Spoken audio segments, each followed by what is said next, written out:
Hola, buenos días. Esta es la materia Biología Celular e Inmunología Tumoral de la carrera de médico especialista universitario en oncología. Y en esta clase hablaremos acerca de metodologías para el estudio de la célula. Mi nombre es Marianela Ábrigo y acá les dejo mi mail por cualquier duda que pueda llegar a surgir. Una de las herramientas más importantes al momento de estudiar una célula o un tejido es la microscopía. No solo para los científicos en la investigación, sino también es un aliado imprescindible de la biomedicina, ya que ha permitido, y lo sigue haciendo, comprender los mecanismos moleculares, bioquímicos, celulares y genéticos de las enfermedades humanas. La microscopía abarca el conjunto de técnicas y métodos destinados a hacer visible objetos o muestras de estudio que por su tamaño están fuera del rango de resolución del ojo normal. Los microscopios ópticos están formados por dos sistemas de lentes. El objetivo, que es el que aumenta la imagen proyectándola sobre el ocular, y el ocular aumenta aún más la imagen y la proyecta sobre la retina. Además encontramos en los microscopios el condensador, que es un tercer sistema de lentes por el que pasa el haz de luz que incide sobre el objeto y ayuda a regular el contraste de la imagen y la intensidad de la iluminación. Una característica importante es el aumento de un microscopio, ya que define su calidad y el tipo de muestra que podremos observar. El aumento de la muestra se produce en dos etapas, primero en las lentes del objetivo y después en las lentes del ocular. El aumento de una imagen tiene que estar asociado a una buena resolución, porque no es útil tener una imagen aumentada en la que no se pueden apreciar bien los detalles. El poder de resolución depende de la longitud de onda del rayo luminoso y de la apertura numérica del sistema óptico del objetivo. La apertura numérica está dada por el aumento propio del objetivo y del ángulo de apertura. Son todas características importantes a la hora de elegir un microscopio para incorporar en el laboratorio. Los microscopios ópticos estándar tienen limitaciones asociadas al bajo contraste, ya que la mayoría de las muestras biológicas no absorben la luz. Los cambios en el índice de refracción que dispersan la luz pueden revelar la estructura, pero las diferencias entre el índice de refracción de las células, las estructuras intracelulares, suelen ser muy bajas. Esto lleva a tener bajos niveles de contraste en las muestras transparentes, lo que limita la microscopía óptica. En este punto, la microscopía de contraste de fases es una solución. Es una técnica que convierte las diferencias en la longitud del camino óptico o el índice de refracción en cambios en la fase de la luz y usa esos cambios de fase para crear contrastes. El contraste de fase permite observar detalles como organelas intracelulares en muestras sin marcar. Sirve para observar células vivas. En el contraste de fase, la luz incide sobre la muestra produciéndose cambios en la amplitud. La fase de la luz es alterada al pasar por partes más densas o más finas de la célula. La luz que pasa por zonas de mayor índice de refracción sufre una deflexión y queda fuera de fase con respecto a las principales de ondas de luz que pasaron por la muestra. Las ondas de luz que quedan completamente fuera de fase se cancelan, lo cual es transformado en diferencias de intensidad que se traducen en zonas oscuras. De manera análoga, cuando las ondas están en fase, se generan zonas brillantes. Entonces, las partes oscuras de la imagen corresponden a porciones más densas de las células y las porciones más claras de la imagen, las partes más claras de la imagen, corresponden a porciones menos densas de la célula. Sin embargo, sabemos que los microscopios ópticos están limitados a un aumento máximo de 1500 veces. En términos físicos, esa limitación es consecuencia de la longitud de onda. Los microscopios electrónicos utilizan, en vez de un rayo luminoso, usan un haz de electrones para iluminar el objeto. Entonces, Dado que la longitud de onda de electrones es mucho menor que la longitud de onda de la luz, se pueden conseguir aumentos mucho mayores. Dentro de la microscopía electrónica hay que distinguir entre la microscopía electrónica de transmisión y la microscopía electrónica de barrido. Ambas tienen como similitud que en vez de usar un haz de luz visible, usan un haz de electrones, los cuales son dirigidos para que impacten en la muestra.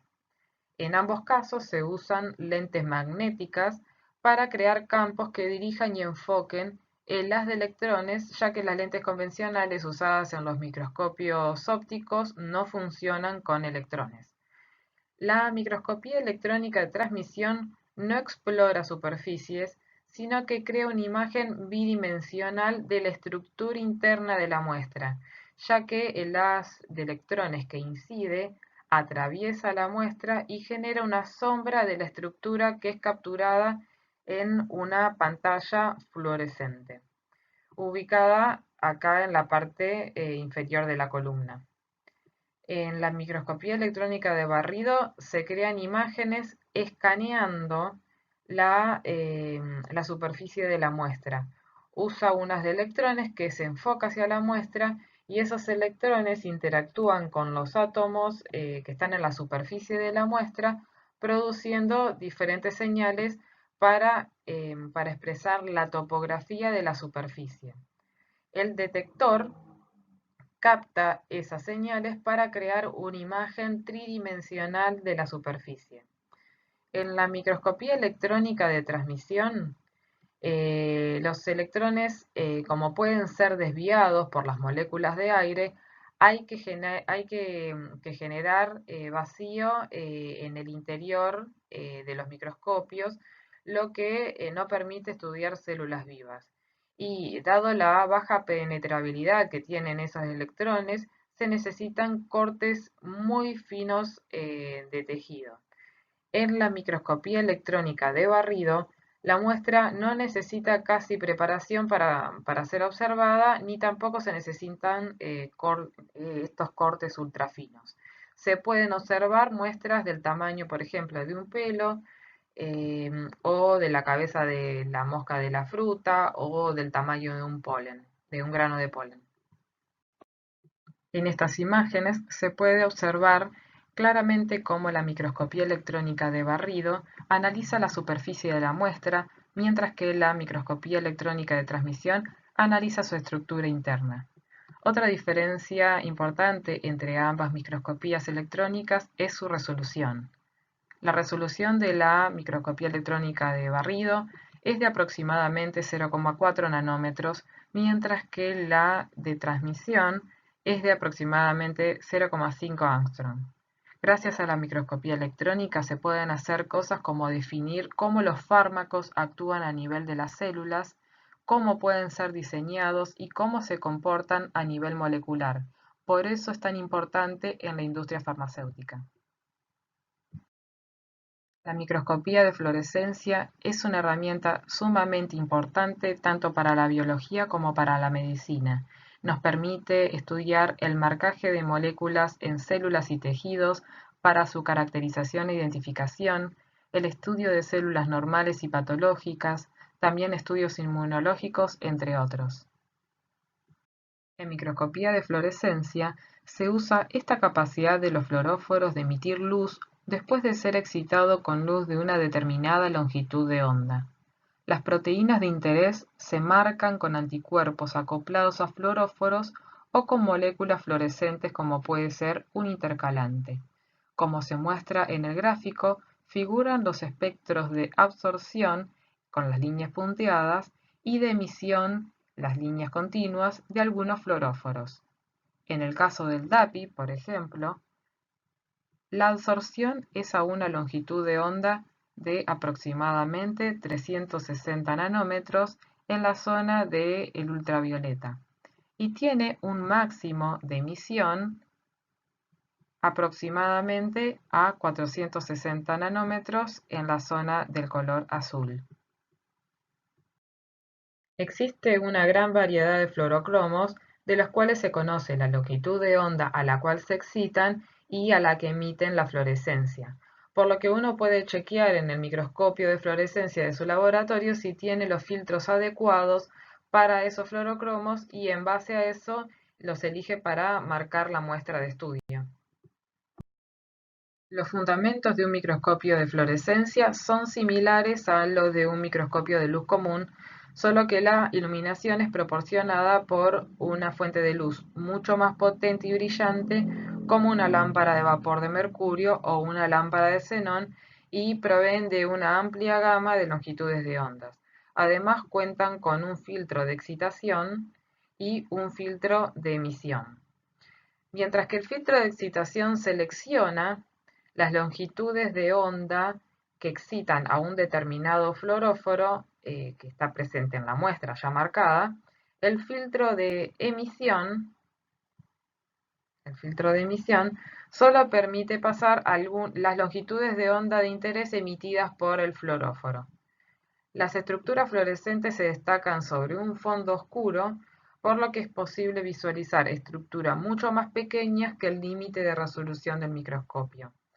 En el área de investigación del instituto contamos con microscopios tanto directos como invertidos, preparados para observar cultivos celulares, los cuales pueden usarse también para fluorescencia y están acoplados a cámaras digitales para adquirir imágenes de las observaciones. Un poco más sofisticado es el microscopio confocal. Es un tipo de microscopio de fluorescencia, pero que incorpora dos diafragmas. El diafragma de iluminación, que está ubicado acá delante de la fuente de luz, que es un láser, y el diafragma de detección, ubicado delante del fotodetector. La utilidad de este diafragma es eliminar la luz proveniente de planos superiores e inferiores al plano focal, aumentando así la claridad y resolución de la imagen. Como se obtiene solo la información de la región enfocada, la que está en el plano focal, y se elimina el resto, como resultado se logran imágenes de mucha mejor calidad, pudiendo seccionar ópticamente la muestra. Gracias a esta tecnología también se pueden construir una imagen tridimensional. Y las principales aplicaciones están puestas en el estudio de la expresión y localización de moléculas en 2 o 3 dimensiones, fundamentalmente en estudios de colocalización, también de hibridización in situ, entre otros. Por ejemplo, en la microfotografía de la izquierda, obtenido con un microscopio de fluorescencia convencional, observamos la interferencia de la fluorescencia roja proveniente de otros planos, y cómo esa interferencia es eliminada con el microscopio confocal en la microfotografía de la derecha. Ahora vamos a ver algunas de las aplicaciones en las cuales utilizamos estos tipos de microscopios. Una técnica muy utilizada es la inmunocitoquímica. La inmunocitoquímica o la inmunohistoquímica son técnicas utilizadas para determinar la presencia y el nivel específico de proteínas celulares. En ambas técnicas se mide la expresión de una determinada proteína utilizando anticuerpos. En la inmunohistoquímica, la técnica se realiza sobre secciones de tejidos, mientras que en la inmunocitoquímica se utilizan células aisladas de tejido o provenientes de cultivo. Ambas técnicas constan de varios pasos. Si nos referimos a uno de los últimos pasos, que es la marcación de la proteína en estudio, se puede abordar de dos maneras. Una es a través del método directo, en donde se utiliza un anticuerpo dirigida contra la molécula de interés. El anticuerpo está directamente conjugado con un fluoróforo o una enzima. Mientras que en el método indirecto se utilizan dos anticuerpos. Un primer anticuerpo dirigido hacia la proteína de interés y se usa un segundo anticuerpo o anticuerpo secundario conjugado con un fluoróforo o enzima dirigido contra el anticuerpo primario para la detección. Cada método tiene ventajas y desventajas. En cuanto a tiempo, el método directo es más rápido porque no requiere incubar con un anticuerpo secundario.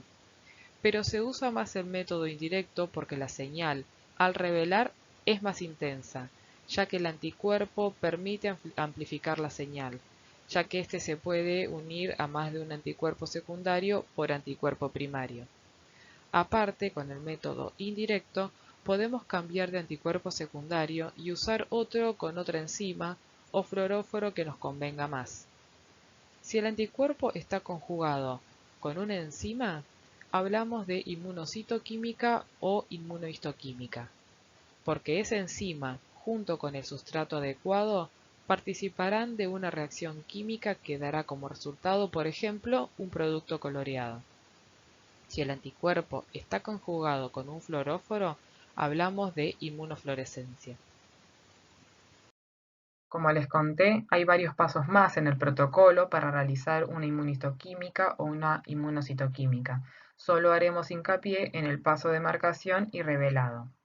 Este método es uno de los más usados y se basa en la fuerte afinidad entre la biotina y la streptavidina. Consiste en la incubación del anticuerpo primario seguido de un anticuerpo secundario unido a biotina. Luego se agregan los complejos avidina-biotina y peroxidasa. Esta enzima va a ser la que va a catalizar la reacción química.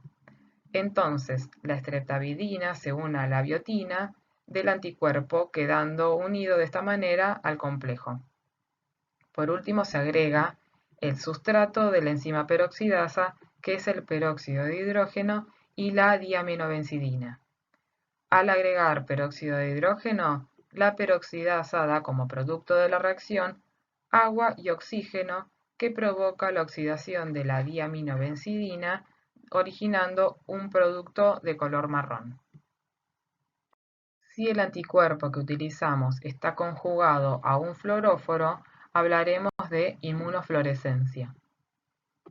Como dijimos, en la inmunofluorescencia básicamente se incuba la muestra con un anticuerpo primario específico del antígeno en estudio, seguido de una incubación con un anticuerpo secundario que reconoce la región constante del anticuerpo primario acoplado a un fluoróforo.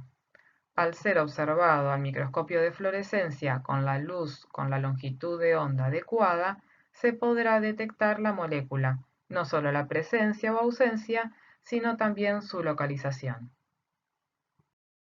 Hablando de marcación con moléculas o anticuerpos fluorescentes, la citometría de flujo es una herramienta muy útil y robusta de análisis multiparamétrico que identifica marcadores moleculares y es muy utilizada en la investigación biomédica y también en el diagnóstico clínico. En el área de investigación del instituto, recientemente hemos adquirido al citómetro Accuray C6 Plus, que es un citómetro que posee 2 láseres y 4 filtros que son los que permiten detectar 4 colores, además de los parámetros intrínsecos de tamaño y complejidad de la célula, lo que hace un total de 6 parámetros individuales por células que se pueden detectar y analizar.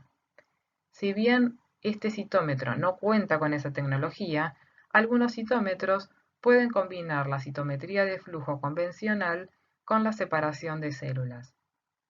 A estos citómetros se los llaman Fluorescence Activated Cell Sorter o FACS, que pueden aislar las células con alta precisión en términos de pureza, recuperación y viabilidad en función de los parámetros analizados. Pero antes vamos a describir otros métodos para la separación de células y organelas. Existen varios métodos para separar o enriquecer de un tipo celular cuando partimos de una suspensión de células o queremos aislar de esas células componentes intracelulares. Tenemos que tener en cuenta que un método eficiente debe conseguir buena recuperación, alta pureza y mantener la funcionalidad celular. Para la separación celular, vamos a ver métodos que se basan en diferencias en tamaño y densidad, o por la afinidad de la célula a ciertas moléculas, o por citometría de flujo. Y para la separación subcelular, principalmente en función de la centrifugación.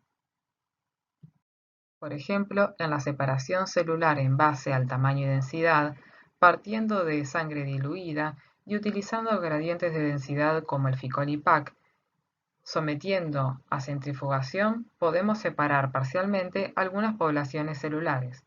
Por un lado, por tener mayor densidad, los eritrocitos, los granulocitos y las células muertas pasarán por la capa de Ficol, mientras que los linfocitos y los monocitos, por ser menos densos, se acumularán en una interfase. Después podemos utilizar distintos métodos para purificar los polimorfonucleares del gradiente de Ficoli-Pac.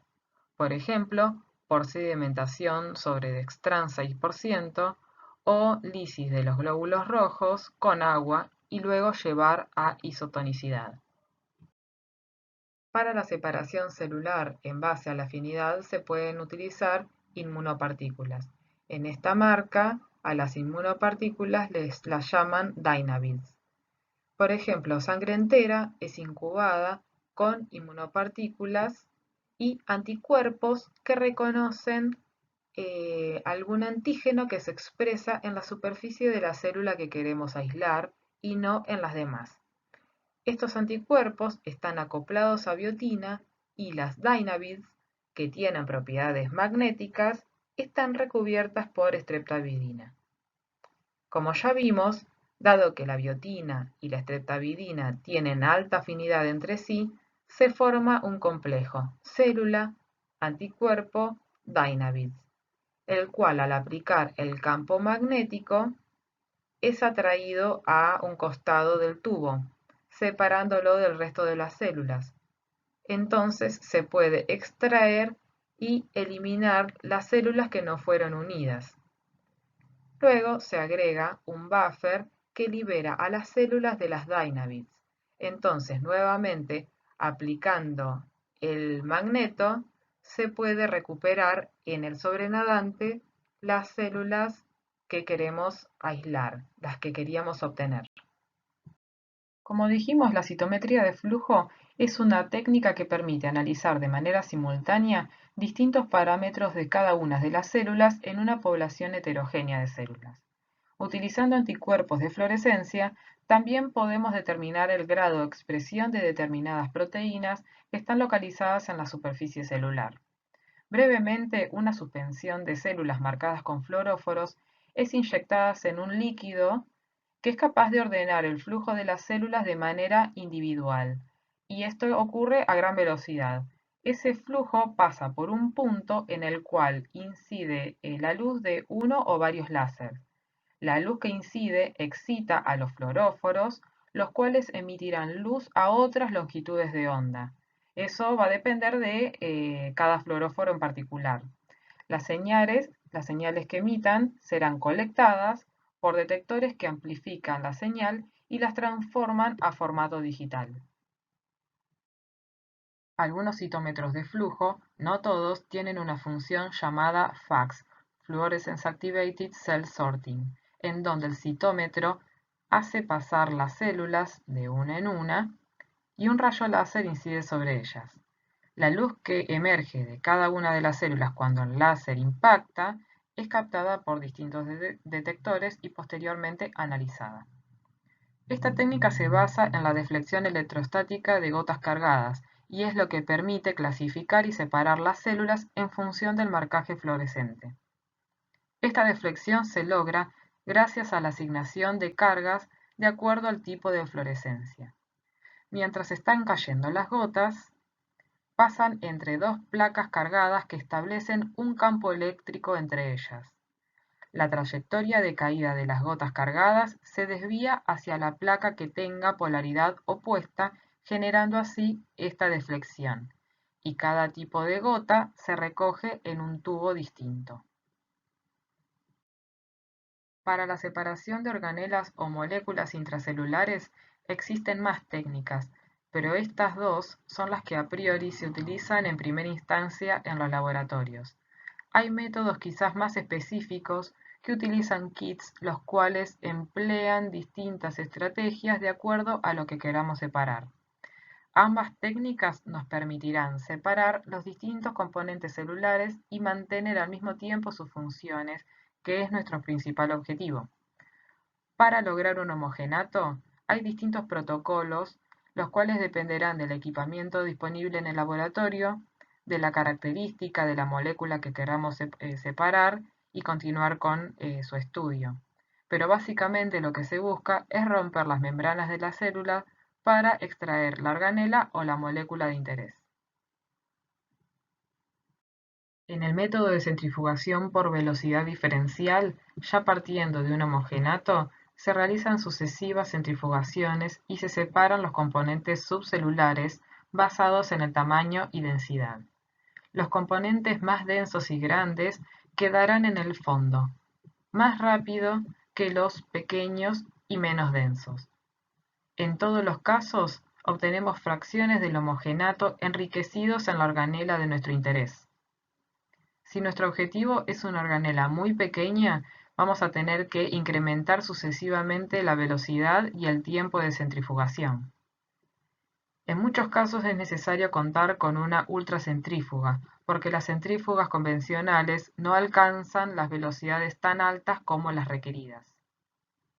En la centrifugación por gradiente se separan componentes subcelulares basados en diferencias en su velocidad de sedimentación o de sus densidades. Se pueden usar moléculas no iónicas como la sacarosa o el glicerol para variar la densidad de la solución, y se puede usar más de un gradiente de densidad a la vez. En el caso de la centrifugación zonal, se siembra arriba de los gradientes el extracto celular y se centrifuga a una alta velocidad durante un tiempo determinado. Durante ese tiempo, los distintos componentes subcelulares se mueven hacia abajo, desplazándose según su velocidad de sedimentación. La velocidad a la cual los componentes sedimentan depende fundamentalmente de su tamaño y masa en vez de su densidad. Como la densidad de los componentes es mayor que la densidad del gradiente, el tiempo de centrifugación es esencial para que las partículas no terminen formando todas parte del pellet. En este caso, el gradiente estabiliza a las bandas y le otorgan un medio con densidad en aumento y viscosidad. En la centrifugación isopícnica, el extracto se mezcla de manera uniforme con el gradiente. El gradiente se forma a medida que las macromoléculas migran hacia su posición, encontrando su equilibrio a una densidad determinada. La densidad del gradiente en este caso tiene que ser mayor que el de las partículas para lograr su separación. A través de este método, las partículas se separan por su tamaño y nunca sedimentan al fondo del tubo. Desde ya, muchas gracias por su atención y no duden en escribirme por cualquier consulta.